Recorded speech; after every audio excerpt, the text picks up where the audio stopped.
Bonjour, ici Denis Trottier, votre député provincial. Il y a de l'avenir à notre forêt, notamment parce que notre usine est réouverte. Le bois est une ressource noble, écologique et renouvelable qui fera travailler les Québécois et plus particulièrement les gens de notre circonscription pendant longtemps. De plus, la fibre de bois est l'or vert qui remplacera l'or noir et notre région est très riche en or vert.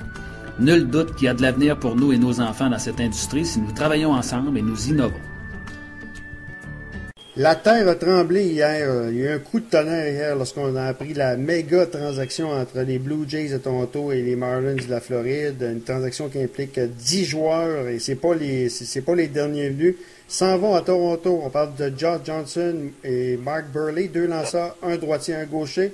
Également la recours étoile José Reyes et Emilio Bonafico, ainsi que le receveur John Buck.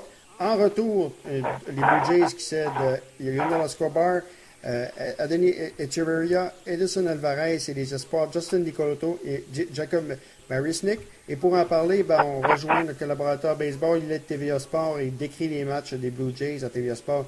Jacques Doucet. Salut Jacques. Ça va très bien. Toi? Jacques, toute une bombe atomique hier dans le baseball. Ben moi, je l'ai appris ce matin parce que, comme je t'expliquais dans une conversation précédente, je sors du bois, j'arrive de la chasse. Et puis ce matin, juste avant de quitter la maison qu'on avait louée pour nous servir de pied à terre, si tu veux, on avait la télé, puis en regardant les nouvelles, j'aperçois ça, je suis tombé en bas de ma chaise, là. Et qu'est-ce que ça veut dire? Pour les Blue Jays, est-ce que, on a parlé souvent de la fenêtre, on parlait souvent que les Yankees, les Blue Jays se préparaient, lorsque les Yankees et les Red Sox allaient baisser, on avait entendu ça quand Alexandre Topoulos avait pris les rênes des Blue Jays. Est-ce qu'on est rendu à cette fameuse fenêtre-là? Non. On y était l'année passée. Oui, OK. Sauf que les blessures sont venues contrecarrer les plans d'Antopoulos. Quand tu perds 3 lanceurs partants dans l'espace de 10 jours, là, ouais. Disons que tu réavises tes plans, tu te dis, je pense que cette année, ça va être difficile, puis ensuite, tu perds ton receveur numéro 1, tu perds ton meilleur producteur de points également. Alors, je veux dire, tous les espoirs étaient permis pour la direction des Blue Jays de voir l'équipe s'attailler pas dans les séries éliminatoires en 2012. Mais, trois lanceurs qui tombent au combat dans une semaine, plus le roi des coups de circuit dans la Ligue américaine les 2 dernières saisons et ton receveur numéro 1, c'est un handicap là, qui est très difficile à surmonter. Et tu peux parler de ton releveur numéro 1 également, parce que Sergio Santos... Oui, mais ça, c'est que c'était une quantité quand même, je veux pas dire négligeable, là, mais c'était une quantité inconnue, parce que Santos, il avait été releveur une saison. OK, oui, c'est sûr. Et on doit dire que Johnson l'a assez bien, l'a bien relevé, si on peut me permettre l'euphémisme. Oui. Moi, ce que j'ai remarqué également, les Blue Jays, ça va être, offensivement parlant, c'est vraiment, ils vont avoir de la vitesse avec Gauss dans la gauche. T'auras également Reyes et Bonafico. C'est énormément de vitesse. Roger Davis également, s'il est encore dans l'équipe. Plus de la puissance et on l'a signé en tout cas, Davis, là. Oui.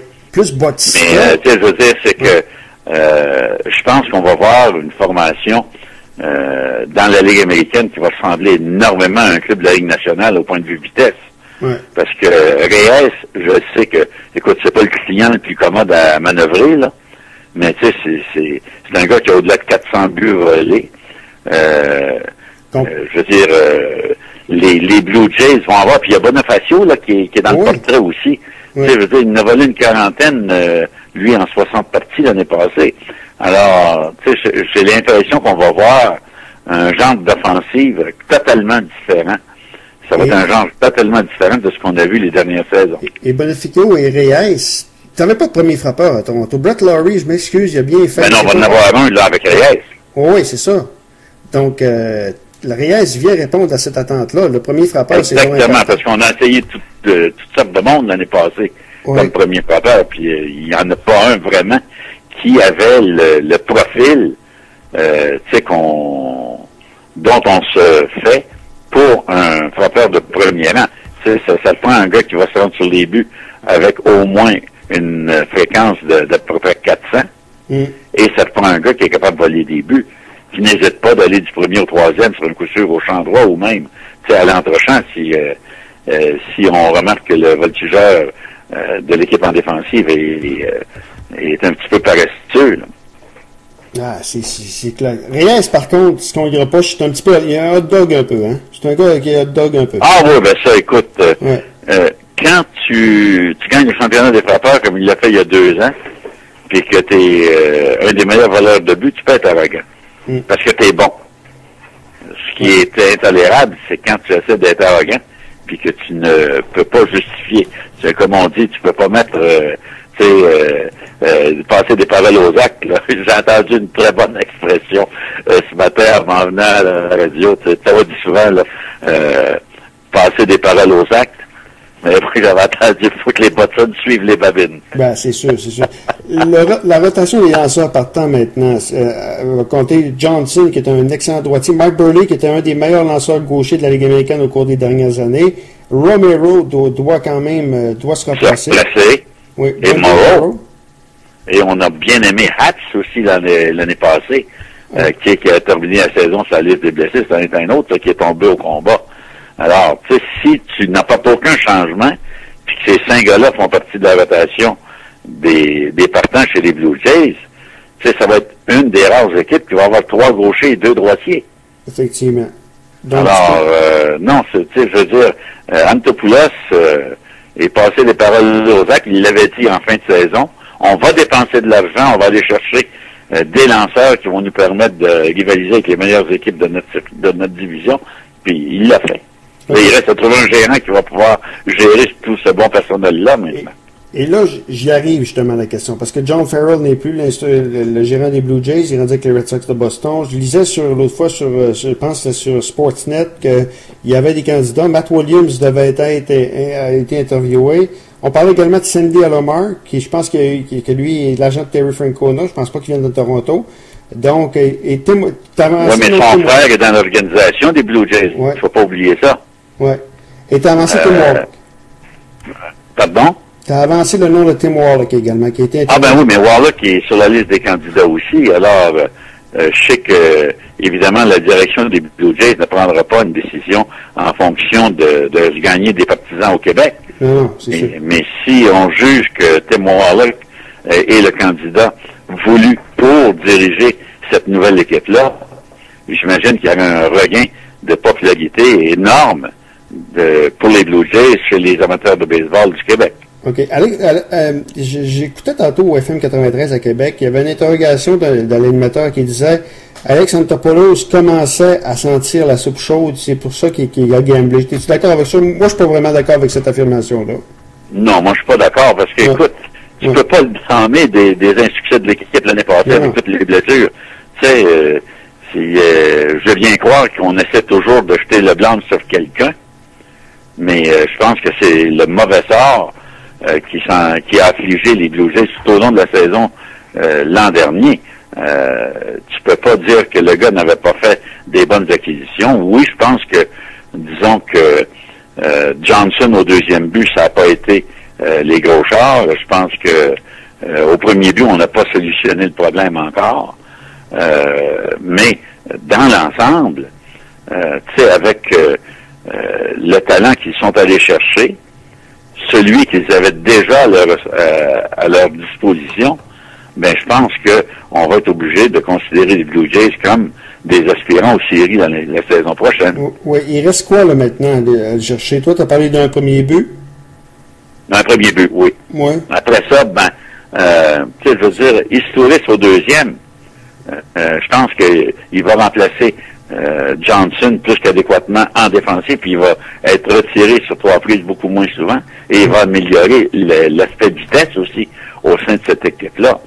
Parce que si tu regardes avec au 3e but, à l'arrêt-court, au 2e but, je veux dire, ça va donner des éléments de vitesse presque incroyables qu'on n'a pas vu souvent dans la même équipe d'une équipe américaine. Oui. En tout cas, les Blue Jays vont être très agréables à voir. Et moi, je pense, Jean-Alex Antopoulos a travaillé dans l'organisation des expos. Moi, je me rappelle, lorsqu'il est venu en poste à Toronto, ils voulaient bâtir un petit peu les Blue Jays, comme les Expos ont été bâtis avec des Marquis Grissom de l'époque des Shield, des Grissom, et bâtir un très bon réseau de filiales.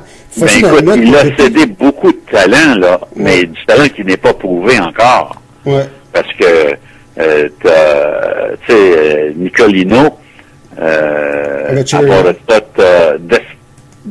comment il s'appelle, lui? Desplatini. Oui.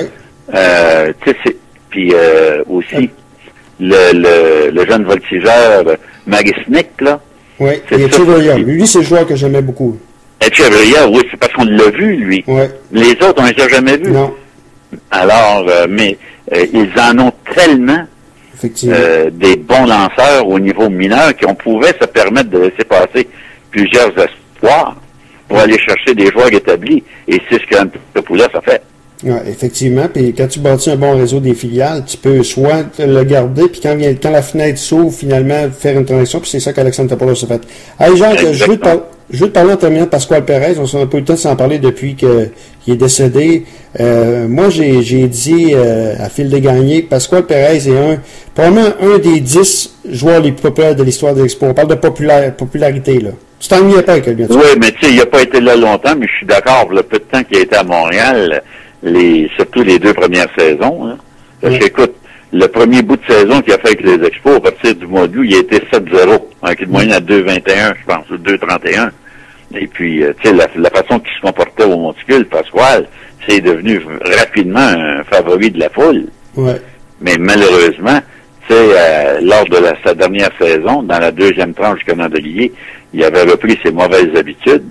Puis c'est pour ça que les Expos l'ont laissé partir quand les Yankees lui ont offert un contrat de 3 ans pour s'en aller dans la Ligue américaine. Puis c'est dommage pour Pasquale, mais il n'a jamais eu conscience du talent qu'il avait et n'a pu, à cause de cette inconscience-là, n'a pu vraiment l'exploiter et le développer, ce talent-là. Mais Jacques, moi, je m'en rappelle très bien. En 1987, les Expos, personne ne les voyait là. C'est toi qui tu dois t'en rappeler sûrement. Il y avait eu, et là, à l'époque, c'était Murray Cook, à l'époque, je pense, qui avait dit, il avait pris le don de parier. Il avait été chez Denis Martinez, et également, il y avait Denis Martinez et Pasquale Perez, puis il avait dénommé George Wright.